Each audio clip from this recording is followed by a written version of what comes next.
1958 সালে আফ্রিকার কঙ্গোতে বানরের দেহে প্রথম শনাক্ত হয় বলে নাম ভাইরাসটি দেয়া হয় মাঙ্কিপক্স, সংক্ষিপ্তভাবে এমপক্স।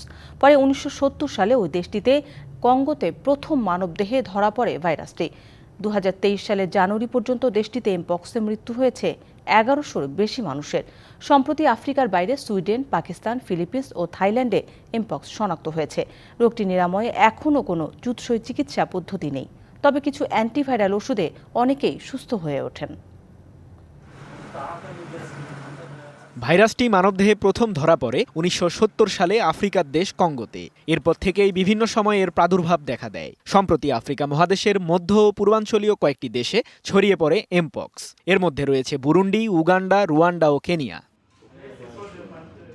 2023 সালের জানুয়ারির পর থেকে এখন পর্যন্ত কঙ্গোতে 27,000 মানুষের এমপক্স শনাক্ত হয়েছে। প্রাণ হারিয়েছেন অন্তত 1100 মানুষ। আক্রান্ত ও নিহতদের মধ্যে উল্লেখযোগ্য অংশই শিশু। মাঙ্কিপক্সে আক্রান্তদের শরীরে ফুসকুড়ি দেখা দেয় অনেকটা গুটি বসন্তের মতো। এই রোগের প্রাথমিক উপসর্গ জ্বর, মাথা ব্যথা, গাঁট ও মাংসপেশিতে ব্যথা এবং অবসাদ। এমপক্সের দুটি ধরন শনাক্ত হয়েছে, ক্লেড 1 ও ক্লেড 2। এর মধ্যে 1 ধরনটিতে আক্রান্তদের মৃত্যুর ঝুঁকি বেশি। এরই মধ্যে কঙ্গোতে দুটি ধরনই শনাক্ত হয়েছে। অন্যদিকে ক্লেড 2 শনাক্ত হয়েছে পশ্চিম আফ্রিকার দেশগুলোতে।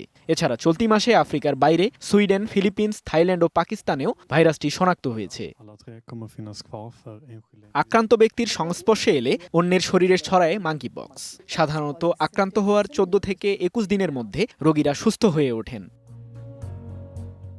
এমপক্সের সঠিক চিকিৎসা না থাকলেও আক্রান্তদের চিকিৎসায় কিছু অ্যান্টিভাইরাল ওষুধ ব্যবহার করা হয়ে থাকে।